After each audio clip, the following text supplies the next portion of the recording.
அனைவருக்கும் வணக்கம். நல்ல சமூகம் உருவாகணும், அதுக்காக நான் உங்கள் பிரபாரன் பேசிட்டு இருக்கேன்.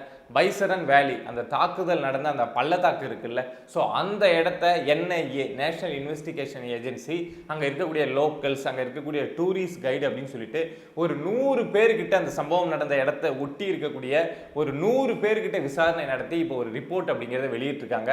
அவங்க ஃபர்ஸ்ட் சொல்லக்கூடிய விஷயம் என்ன அப்படின்னா, அந்த தாக்குதல் நடத்தின 4 பயங்கரவாதிகள் இருக்காங்கல்ல, அவங்க இன்னும் எங்கேயும் தப்பிச்சு போகல, இந்த பைசரன் வேலி பள்ளத்தாக்குக்குள்ள தான் ஒளிஞ்சிருக்காங்க அப்படிங்கிற விஷயத்த சொல்லியிருக்காங்க. சம்பவம் நடந்து 10 நாள் ஆகுது. ஒட்டுமொத்த இந்தியன் ஆர்மியும் அவங்கள தான் தேடிட்டு இருக்காங்க. பட் இதெல்லாம் தாண்டி அவங்க இந்த பள்ளத்தாக்குக்குள்ள தான் ஒளிஞ்சிட்டு இருக்காங்க அப்படிங்கிற விஷயத்த என்ஐஏ வந்து ரிப்போர்ட் பண்ணியிருக்காங்க.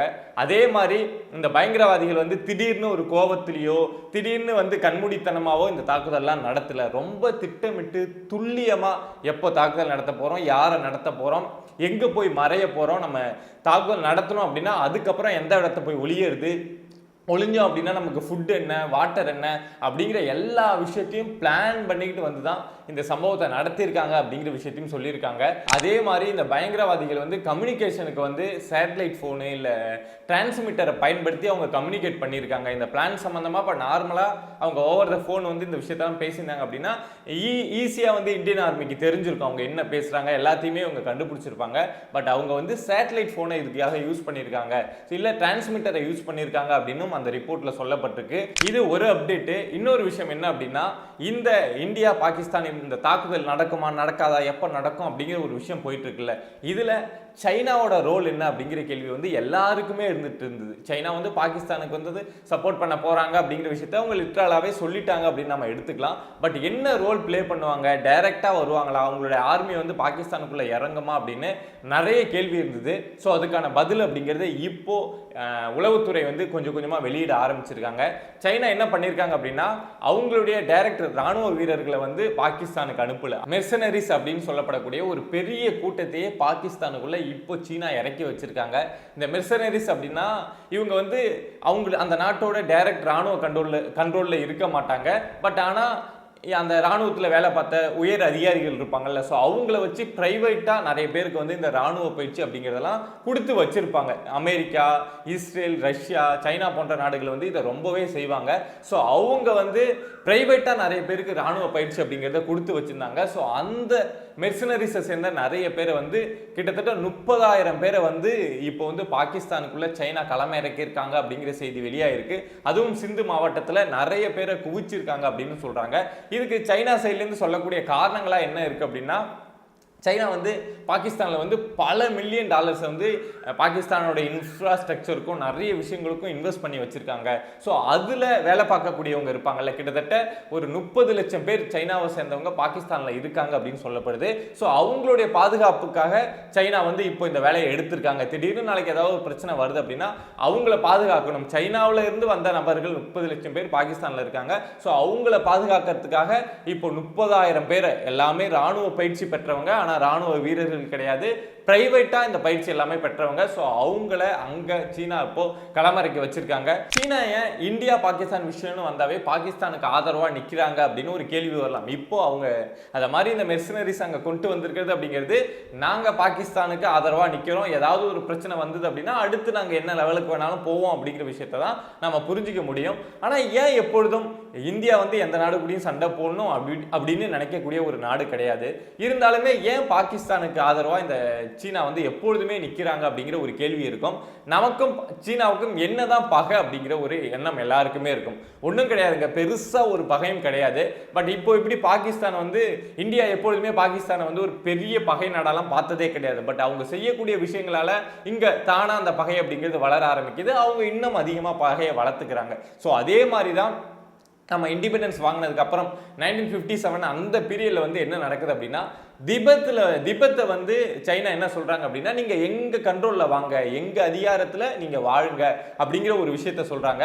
பட் இத மாதிரி விஷயங்களை இந்தியா வந்து என்னைக்குமே ஏத்துக்கிட்டதே கிடையாது. இல்ல யாரையும் அடிமையா வச்சு இந்தியா வந்து வாழணும்னு நினைச்சதும் கிடையாது, அதுக்கு ஆதரவா நின்னதும் கிடையாது. ஸோ அந்த அடிப்படையில பார்க்கறோம் அப்படின்னா, இந்தியா வந்து திபெத்தில் இருக்கக்கூடிய அந்த போராட்டம் செய்வாங்கல்ல, நாங்க சீனாவோட கண்ட்ரோல்ல போக மாட்டோம் அப்படின்னு சொல்லுவாங்கல்ல, ஸோ அவங்களுக்கு ஆதரவா இந்தியா நிற்கிறாங்க. ஸோ இந்த ஒரு சின்ன வன்மம் தான் சீனாவுக்கு இந்தியா மேலே ஆரம்பிக்குது. ஸோ அதை வச்சு தான் 1962 வந்து இண்டோ சைனா வாரே தொடங்குது. என்ன பண்ணுறாங்க அப்படின்னா, சைனா வந்து லடாக் பகுதியில் உள்ள வந்து அந்த எல்லையை மீறி வந்து அந்த தாக்குதல் அப்படிங்கிறது செய்ய ஆரம்பிக்கிறாங்க. ஸோ அப்போதான் இந்தியாவுக்கும் சைனாவுக்கும் நேரடியாக அந்த வார் அப்படிங்கிறது தொடங்குது. நிறைய தாக்குதல் அப்படிங்கிறத சைனா, ஏன்னா சைனா வந்து ரொம்ப ப்ரிப்பேர்டாக 2-3 வருஷமா அவங்க 59லேருந்தே 3 வருஷமா நம்ம வந்து இதை மாதிரி லடாக் பகுதியில் வந்து இந்தியாவுக்குள்ள பூந்து தாக்குதல் பண்ண போகிறோம் அப்படிங்கிற விஷயத்தில் ரொம்ப தெளிவாக பிளான்டாக இருந்ததுனால ஃபர்ஸ்ட் அவங்களுடைய தாக்குதல் அப்படிங்கிறது பெரிய அளவில் இருந்தது. ஆனால் அதுக்கப்புறம் இந்தியா வந்து இன்டர்நேஷனல் லெவலில் பேசி அந்த போரை வந்து ஒரு ஒப்பந்தத்தின் அடிப்படையில் நிறுத்தினாங்க. ஸோ அதுலேருந்து இது வரைக்கும் சீனா வந்து இந்தியா மேலே ஒரு பெரிய வன்மம். அதே மாதிரி எதிரியோட இந்தியா வந்து சீனா வந்து இந்தியாவை எதிரியாக நினைக்கிறாங்க. ஸோ அப்படி பார்க்குறப்போ எதிரியோட எதிரி பாகிஸ்தான் இருக்கான்ல, பாகிஸ்தான் தனக்கு நண்பன் அப்படின்னு அவங்களே எடுத்துக்கிட்ட விஷயம் தான். ஸோ அதுலேருந்து அந்த பகை அப்படிங்கிறது தொடர்ந்துக்கிட்டே இருக்கு. இந்த 62ல் இந்த சைனா ஒரு பெரிய லீட் எடுத்து அந்த போரை நடத்துனாங்கல்ல, ஸோ அதுக்கு இந்தியா எங்கே பதிலடி கொடுத்தாங்க அப்படின்னா 1971 வந்து பாகிஸ்தானுக்கிட்டேருந்து பங்களாதேஷை பிரித்து வாங்கி இந்தியா கொடுக்குறாங்க. பட் அப்போ நம்ம நேரடியாக புரிஞ்சுக்கிட்டோம் அப்படின்னா, பாகிஸ்தானுக்கு ஆதரவாக இருந்த நாடு அப்படின்னா சைனா தான். சைனா வந்து பாகிஸ்தானுக்கு ஆதரவாக இருக்காங்க. இந்தியா வந்து நாங்கள் பங்களாதேஷை வாங்கி கொடுப்போம் தனி நாடா அப்படின்னு இருக்காங்க. பட் அதில் இந்தியா ஜெயிச்சு பங்களாதேஷ் அப்படிங்கிற ஒரு நாட்டை உருவாக்கி கொடுக்குறாங்க. அப்போது பாகிஸ்தானை மட்டும் இந்தியா ஜெயிச்சது இல்லாமல் பாகிஸ்தானுக்கு ஆதரவாக நின்று சீனாவையும் ஜெயிச்சிடுச்சு அப்படிங்கிறது தான் உலகம் புரிஞ்சுக்கிட்ட ஒரு விஷயம். ஸோ அதுலேருந்தே இந்த சைனா வந்து எப்போ பாருங்க ஏதாவது ஒரு பிரச்சனை நடக்குது அப்படின்னா பாகிஸ்தானுக்கு ஆதரவாக, பாகிஸ்தான் வந்து ஒரு பெரிய தப்பே செஞ்சிருந்தா கூட நாங்கள் இவங்களுக்கு தான் ஆதரவாக நிற்போம் அப்படிங்கிற மாதிரி ஒரு மனநிலையில தான் இருந்துட்டு இருக்காங்க. ஸோ அந்த அடிப்படையில் தான் இப்போ இவ்வளோ பெரிய விஷயம் நடந்திருக்கு. இந்த விஷயத்துலையும் நாங்கள் பாகிஸ்தானுக்கு ஆதரவாக நிற்கிறோம் அப்படிங்கிற மாதிரி சொன்னதோட மட்டும் இல்லாமல் அவங்களுடைய இராணுவ பயிற்சி பெற்ற அங்கே இருக்கக்கூடிய பிரைவேட்டாக பயிற்சி பெற்ற நபர்களை கொண்டாந்து இங்கே குவிச்சிருக்கிறது. கண்டிப்பாக சைனா வந்து பாகிஸ்தானுக்கு ஆதரவாக நிற்கிறாங்க, அதாவது இந்தியாவுக்கு எதிராக நிற்கிறாங்க அப்படிங்கிற விஷயத்த நம்ம லிட்டரலாக புரிஞ்சிக்க முடியுது. ஸோ இதில் அடுத்ததாக இதை வந்து எப்படி இந்த விஷயம் எஸ்கலேட் ஆகும் அப்படிங்கிற விஷயத்த சொல்லவே முடியல. ஒரு பக்கம் பாகிஸ்தான் வந்து வெளியில் வீரவாசனம் பேசினாலுமே உள்ளுக்குள்ளே வந்து இதை வந்து ஒரு பேச்சுவார்த்தையில் முடிச்சிடணும், ஒரு நியூட்ரல் இன்வெஸ்டிகேஷனில் முடிச்சிடணும் அப்படிங்கிறதுக்கான முயற்சி அப்படிங்கிறத பண்ணிக்கிட்டே இருக்காங்க. அதுக்காக அமெரிக்கா கிட்ட பேசி அமெரிக்காவை வச்சு இந்தியா கிட்ட அந்த பேச்சுவார்த்தை அப்படிங்கிறத பண்றாங்க. பட் இந்தியா இந்த விஷயத்துல நாங்கள் பதிலடி கொடுப்போம் அப்படிங்கிறதுல இது வரைக்குமே உறுதியா இருக்காங்க. ஸோ இதுல அடுத்தடுத்து என்ன விஷயம் நடக்கும், என்ன டெவலப்மெண்ட்ஸ் வரும் அப்படிங்கிறத நம்மளால கணிக்கவே முடியல.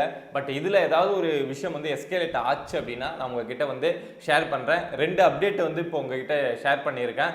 ஸோ இதை மாதிரி நம்மளை சுற்றி நடக்கக்கூடிய விஷயங்களை நீங்கள் தெரிஞ்சுக்கணும் அப்படின்னு நினைச்சீங்கன்னா பிரபா டாக் சேனலை சப்ஸ்கிரைப் பண்ணி சப்போர்ட் பண்ணுங்க. நன்றி.